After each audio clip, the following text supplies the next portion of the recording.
video is a demonstration of the central component of the Ampico player piano, known as the stack. The opening music of this video was played by an Ampico stack installed in a 1926 Chickering piano, showcasing a complex six-hand arrangement of a 1922 comic song titled The Sneak. It was played by a group called the Original Piano Trio, featuring pianists Edgar Fairchild, Herbert Clare, and George Dilworth. This is the same Ampico stack before installation in the piano. As can be seen, the name stack comes from the construction of the components on three separate decks stacked on top of each other so that wider pneumatic components can line up with the narrower keys of the piano. The stack's function is to convert power from a suction pump and signals from a perforated paper music roll into the actual driving forces that play the notes of the piano. Essentially, this is an airtight pneumatic computer robot built of wood, leather, metal, fabric, and rubber. Soft airtight materials like rubberized fabric, rubber tubing, and valve leather all degrade with age and require replacement every 40 or 50 years or so. The restoration of this stack required a few hundred hours of labor along with all new fabric, felt, tubing, and pneumatic leather. By my count, this stack contains at least 4,100 individual parts, most of which required disassembly or replacement during the restoration. The American Piano Company marketed their Ampico player system between about 1914 and 1940, with peak production years between 1920 and 1929. It was invented by Charles Fuller Stoddard, with later innovations by Dr. Clarence Hickman, who joined the company in the mid-1920s. The name is an acronym, with the AM, PI, and CO coming from American Piano Company. Ampico was one of the largest American mega companies of the era. They installed their player systems in many brands of piano during a time when about half of new pianos were manufactured as players. Among others, Ampico controlled the Mason and Hamlin and Chickering companies in Boston, the J&C Fisher Company in New York, William Knobbe and Company in Baltimore, Maryland, and the Marshall and Wendell and Foster Armstrong companies in Rochester, New York. The piano and player business was the largest U.S. industry of the time, supplanted only later by the automotive and oil industries. After the 1929 stock market crash, the piano industry declined sharply due to both the general financial crisis as well as the much more affordable radio and phonograph becoming the new home entertainment center. Around 1931, the Ampico Corporation merged with its main competitor, the Aeolian Corporation, and relocated their manufacturing to East Rochester, New York, in an attempt to survive the Depression.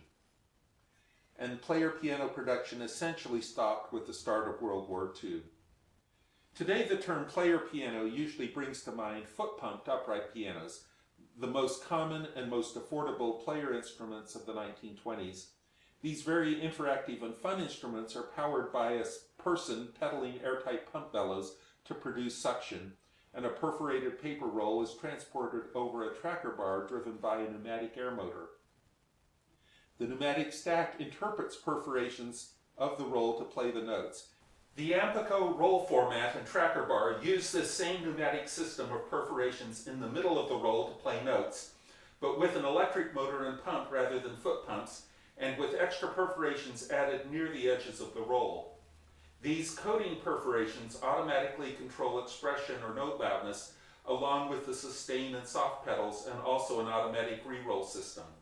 In this way, the Ampico avoided the mechanical sound of foot-pumped player pianos with the capability of reproducing an actual human artist performance. Many classical and popular performances were recorded for the Ampico, including by famous composers and pianists. Reproducing pianos such as the Ampico were expensive luxury items when new. In the 1920s, a simple foot-pumped player piano was itself a luxury item, costing around $500, half or more of a typical family annual income. The Ampico typically cost about $1,800 in an upright piano and as much as $2,500 to $5,000 in a grand like this Chickering. By comparison, the median U.S. home price at the time was only around $1,800, and the average college-educated professional mid-career annual wage was about $1,100. Or one could buy a new Model T car for about $200 or a large new radio for about $100. So Ampico pianos were purchased almost exclusively by wealthy owners. For more information, you can check out my hour-long video from 2016 on this channel demonstrating how the Ampico expression system operates, both in earlier Ampico A systems built between 1920 and 1929 like this Chickering, and in the less common Ampico B systems produced after about 1929. The primary functional requirement for the stack is that it must reliably play notes when a perforation passes the tracker bar without leaking air in any significant way that wastes the pump power. And to achieve proper musical expression, it must operate reliably at both low suction levels for quiet notes and at higher suction levels for louder notes. This shows the main functional parts of the stack with it removed from the piano.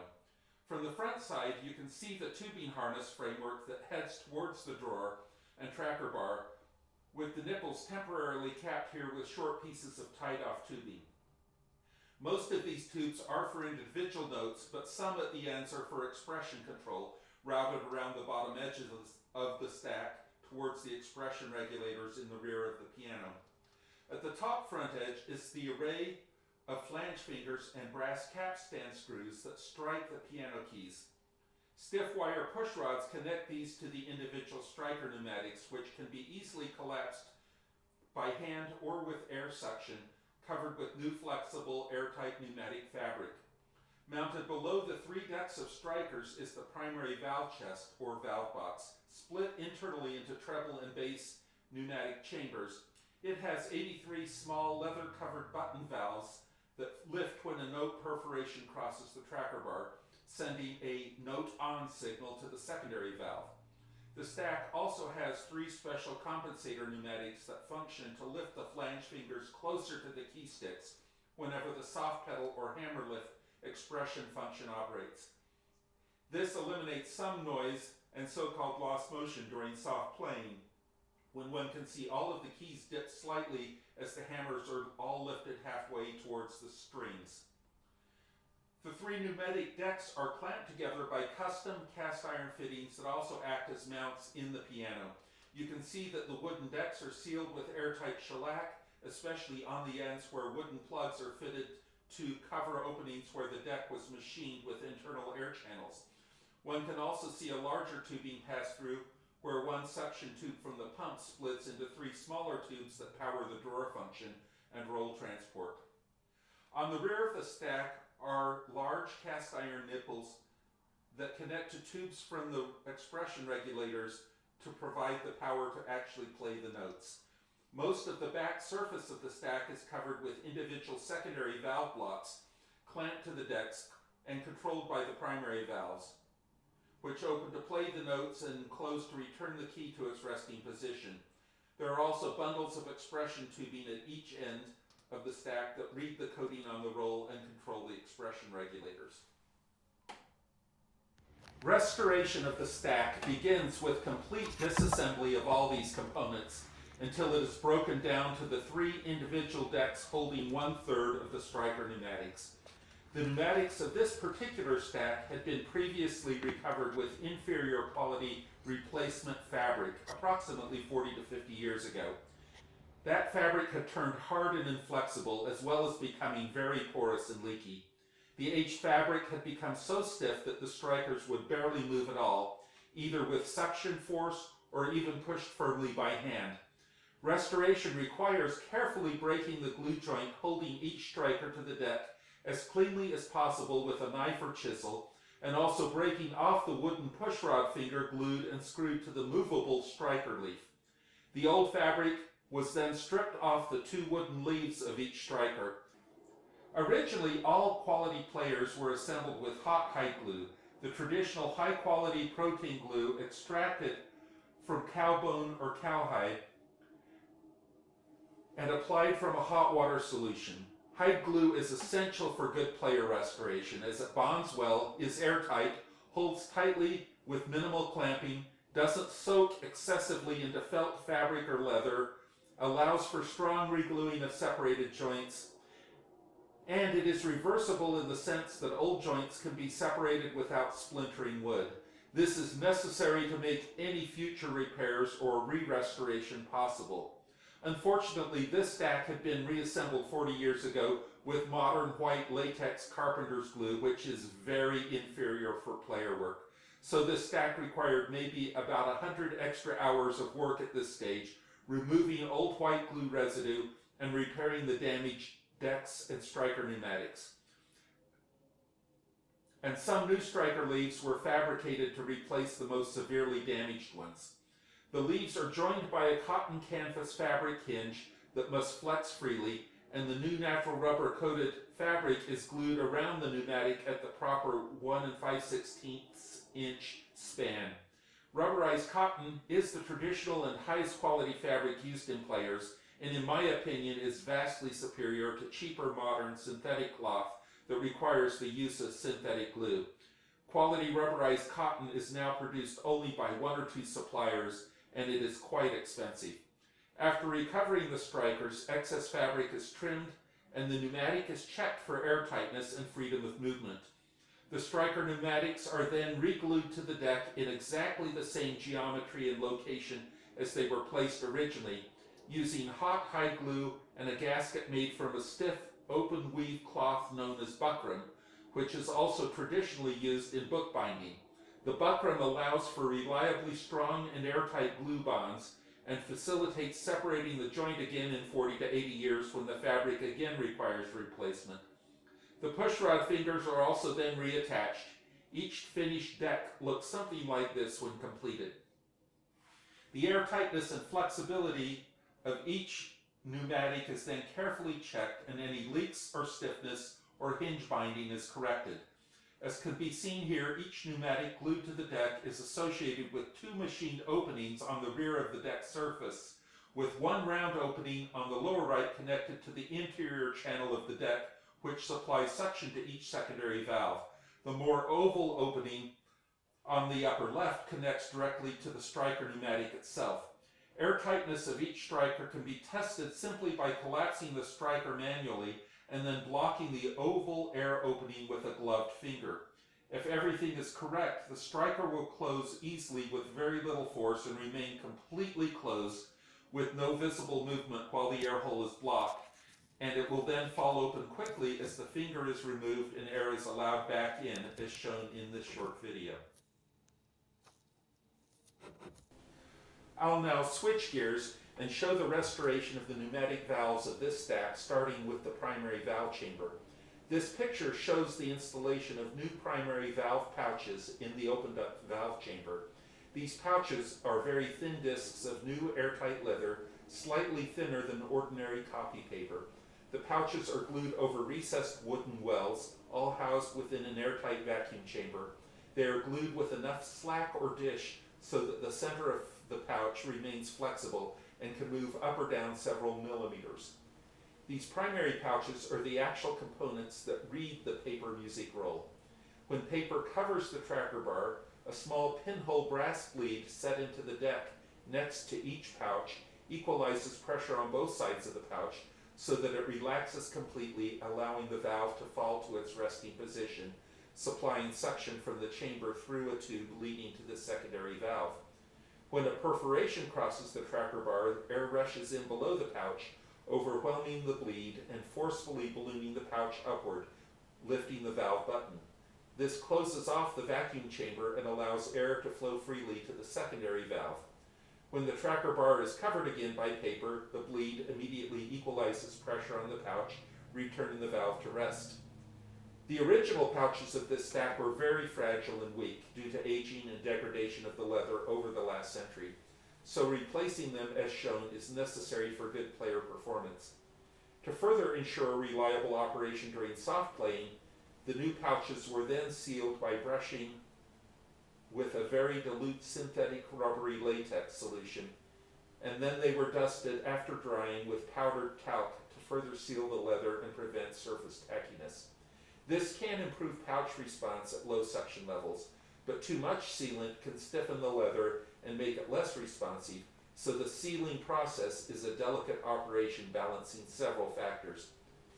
Many other materials for sealing pouches have been used historically in player stacks, ranging from diluted rubber cement to thinned egg white to silicone grease.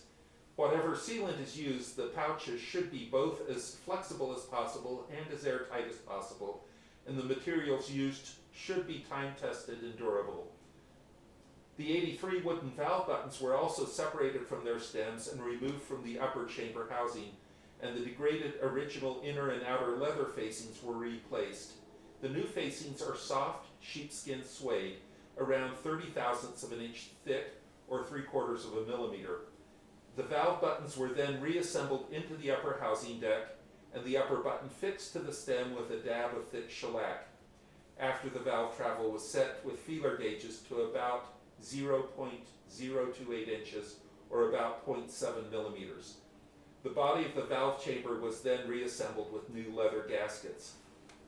I then tested the airtightness and functioning of the entire valve chamber by mouth suction after blocking off all 166 inlet and outlet tube nipples with short sections of tight tubing.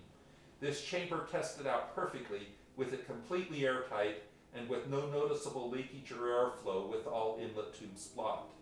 Opening a single inlet tube significantly increased the perceived flow to mouth suction just as it should, as air is then able to enter the chamber through one bleed hole. So the combined air leak into the fully closed chamber through gaskets or valve facings is less than the small intentional bleed leak when a single note is played, which is ideal. The operation of each individual valve was then tested by mouth suction, using a gauge and very low suction levels of about 5 water inches. All of the valves lift and drop quickly as the trigger tube is opened and closed repeatedly, indicating that the pouches are adequately airtight and supple, and that the valve buttons move smoothly and reliably. Perhaps the most challenging process related to the Ampico stack is the restoration of the individual secondary valves. Here are the unrestored valve blocks, kept in order of their position after unclamping and removal from the 3 deck boards. In principle, the valve blocks are interchangeable, but I prefer to keep them in order, finding that they often fit and function slightly better if reinstalled in the original locations. There are 83 normal functioning valves, but a few of the blocks are simply solid wood installed to seal stack openings where there is no striker pneumatic. And on this stack, 2 blocks are modified valves that act as vent blocks to ensure that no note accidentally plays during re-roll.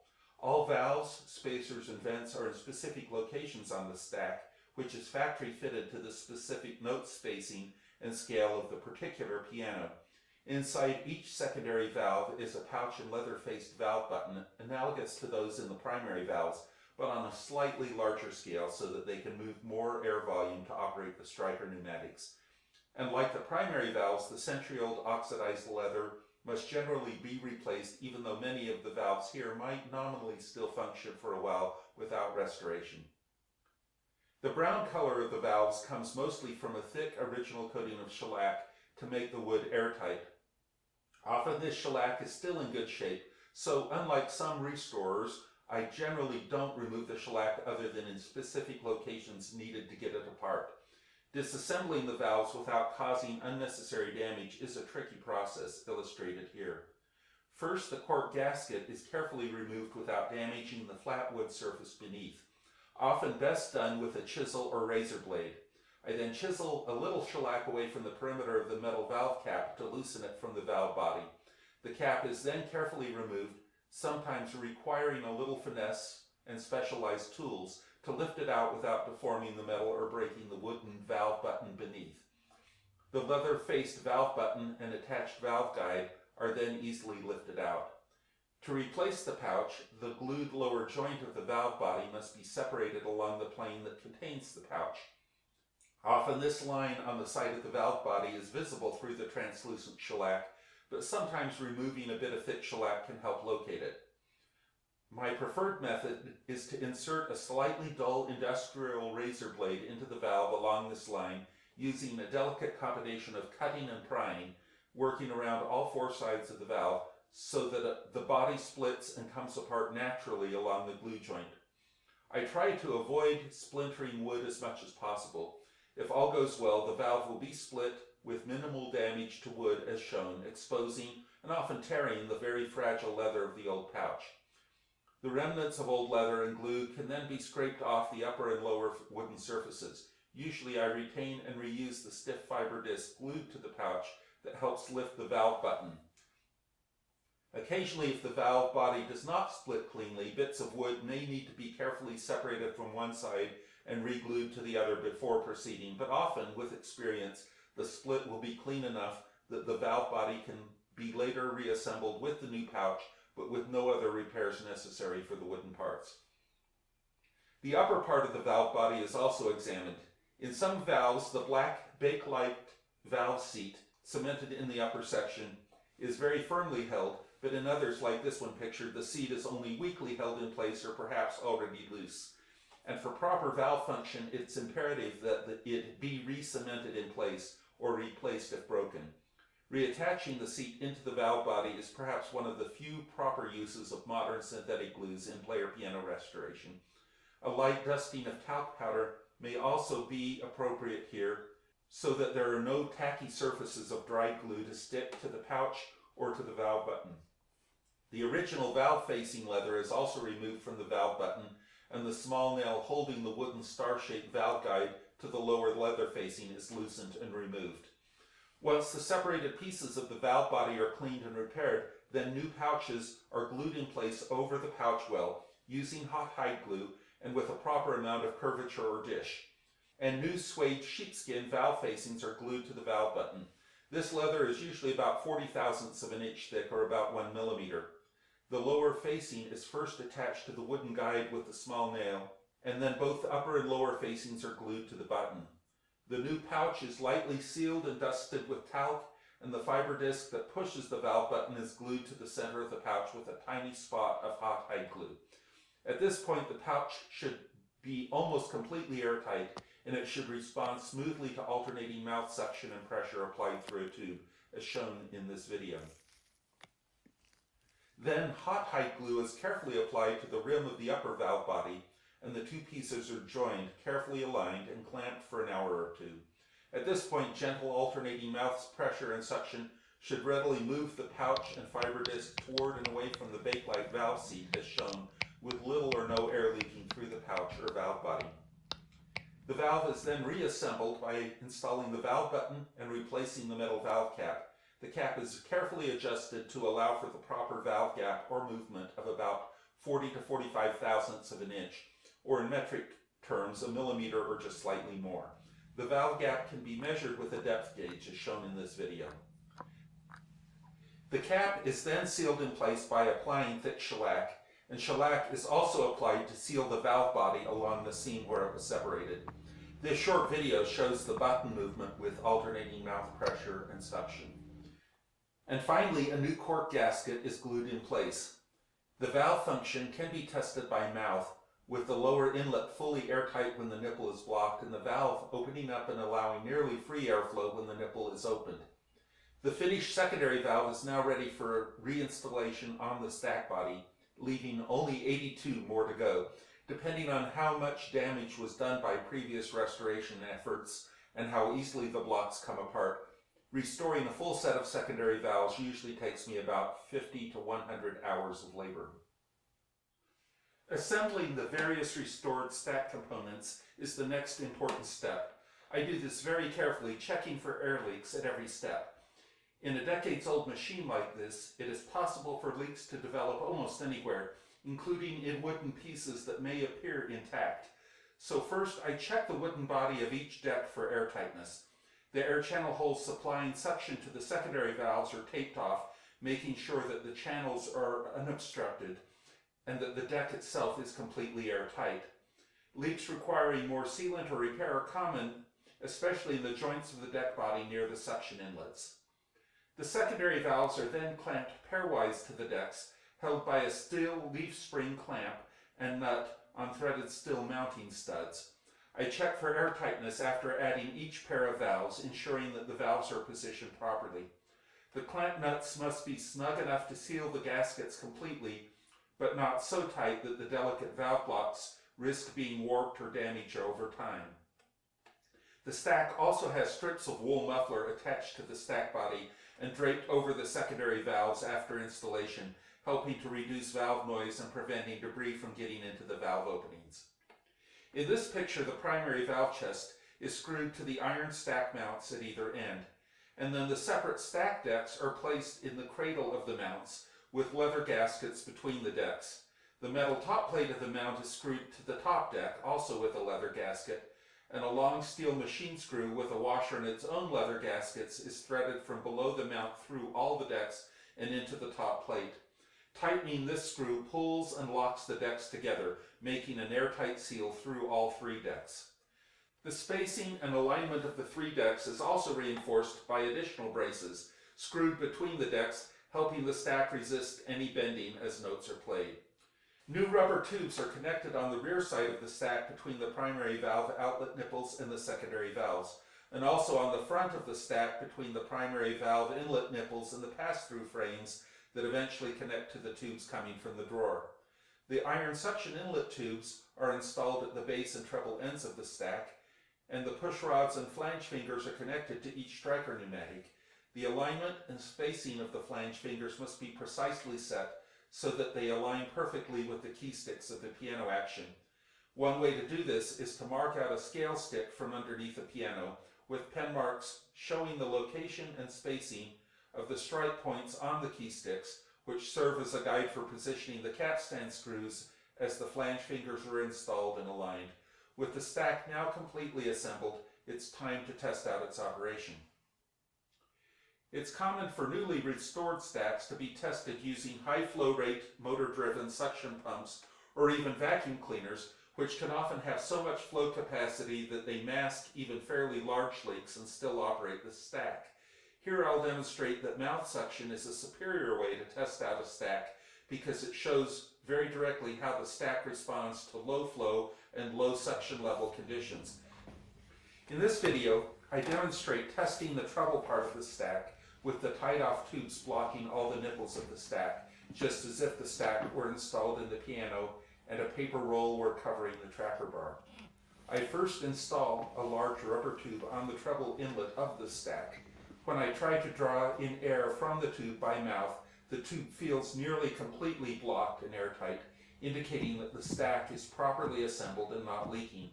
If I unblock one signal tube with a finger while pulling suction on the stack, the corresponding striker pneumatic collapses, forcefully lifting the flange finger. Opening and closing the signal tube with a finger cycles the pneumatic, and if done quickly, on one breath, it's possible to cycle the pneumatic at least 10 times and often 20 or 25 times before I run out of capacity to inhale. With even a small leak intentionally opened into the stack, the ability to repeat a note this way is severely impaired.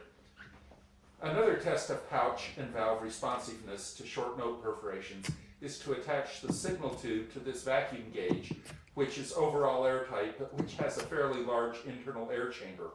When I pull suction fairly quickly by mouth, the gauge registers the increase of suction in the stack, but also the responsive valve senses the airflow from the gauge chamber as a brief puff of air, as if from a short roll perforation, and it momentarily operates the striker before returning to rest.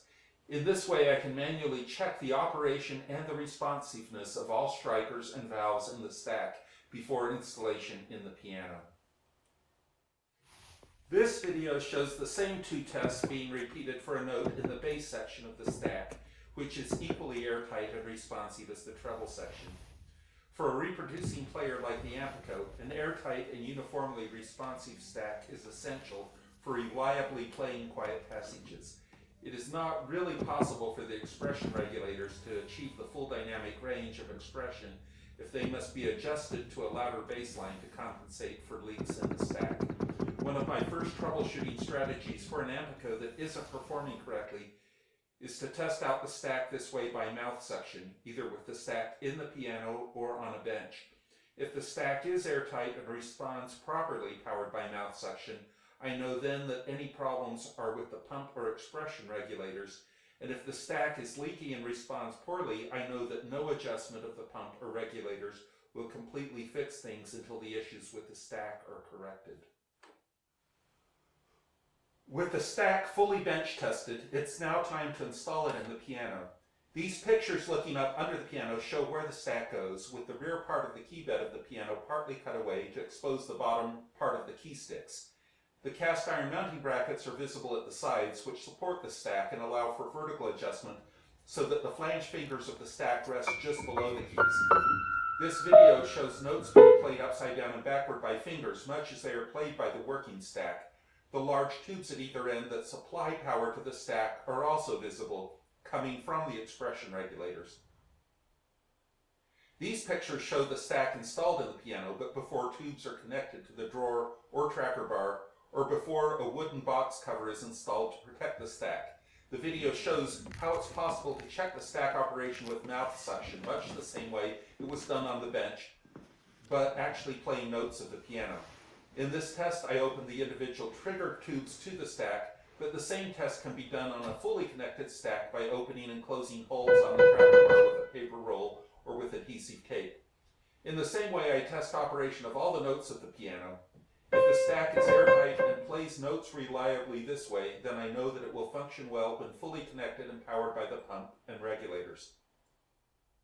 I hope that this long video might be helpful to some people trying to understand better how the Ampico or some other player piano system operates. If you have any questions, please feel free to contact me with my contact info available at historicpianos.com.